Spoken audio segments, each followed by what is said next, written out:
আপনাকে সৎ পথে নিয়ে যাবে। বিদায় বলুন। এক বাবা বলছেন কয় প্যাচের মালা করতে হবে, মানে 2 প্যাচ, কমপক্ষে 200, মানে কমপক্ষে 2 এর নিচে মালা পরা নিষেধ, যেটা শাস্ত্রীয় নিষিদ্ধ। 2 প্যাচের মালা করতেই হবে। অনেকে বললেন আমি দীক্ষা নিয়েছি, শিক্ষা নেইনি। শিক্ষা মন্ত্র বলে কোনো মন্ত্র শাস্ত্রে নেই, শিক্ষা গুরু বলে, শিক্ষা মন্ত্র বলে কোনো মন্ত্র হয় না। 2 প্যাচে একেবারে কম হলে 2 প্যাচ, তারপরে আপনি 1000 প্যাচ যত প্যাচ করতে পারেন, কোনো নিষেধ নেই। যেটাই বলে এটা নয় যে আপনি গৃহস্থ বলে বা আপনি সংসারে আছেন বলে, আপনি দীক্ষা নেননি বলে তুলসী মালা করতে কোনো দীক্ষা কিছুটা এরকম লাগে। তুলসী মালা যে কোনো কেউ করতে পারে, বরং তুলসী মালা যদি গলায় থাকে 1 নম্বরে জমদূতের ভয় থাকে। আপনি দীক্ষা নেননি, মনে করলাম আপনি দীক্ষা নেননি, কিন্তু তুলসীর মালা যদি গলায় নিয়ে যদি আপনার দেহ ত্যাগ হয়, আপনার যদি মৃত্যু হয়, তাহলে অন্তত জমদূত আপনাকে স্পর্শ করতে পারবে না। তাই আমরা দেরি করছি না, মহাপ্রভু কান্না করছে যে না আমি প্রতিভাকে ভঞ্জন করবো, প্রতিভাকে ভঞ্জন করে যদি ভক্তদেরকে বিদায় দেয়, বলি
গভীর ভাঙ্গ ধরি প্রভু শ্রীসতীর নন্দনা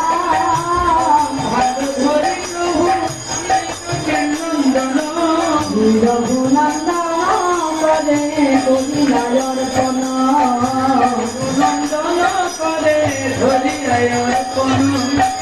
রঘুনন্দন করে কবিরায় অর্পণ রঘুনন্দন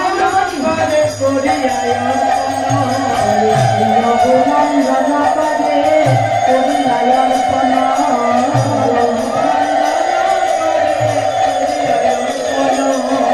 মহাপ্রভু আজ্ঞা পাইয়া শ্রী রঘুনন্দন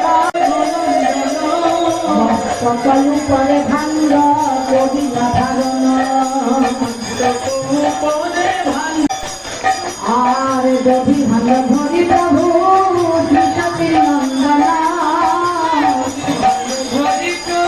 শ্রীসতীর নন্দনা রঘুনন্দন করে কবিরায় অর্পণ মহাপ্রভু আজ্ঞা পাইয়া শ্রী রঘুনন্দন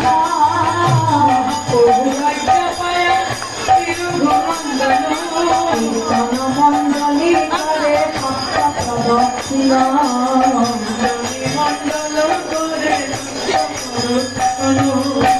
গোবিন্দ জয় জয় গোপাল জয় জয় গোবিন্দ জয় জয় গোপাল জয় জয় গোবিন্দ জয় জয় গোপাল জয় জয় গোবিন্দ জয় জয় গোপাল জয় জয় রাধা রমণ হরি গোবিন্দ জয় জয়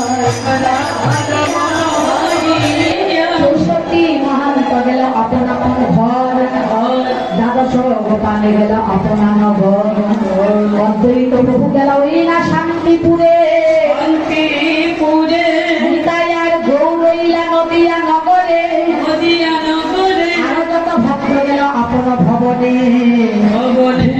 করিয়া ভানু হরি হরি বলে আনন্দের বাজার ভেঙে গেল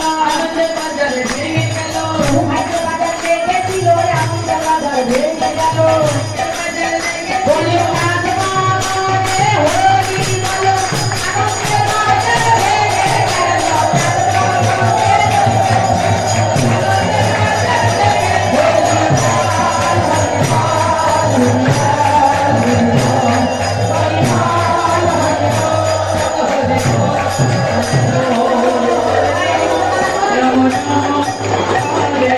মহাপ্রভু আজ্ঞা পাইয়া শ্রী রঘুনন্দন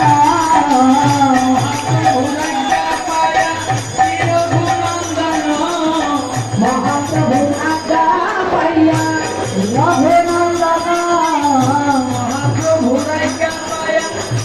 রঘুনন্দন কীর্তন মণ্ডলে ভাঙ্গ করিলা ভাঞ্জন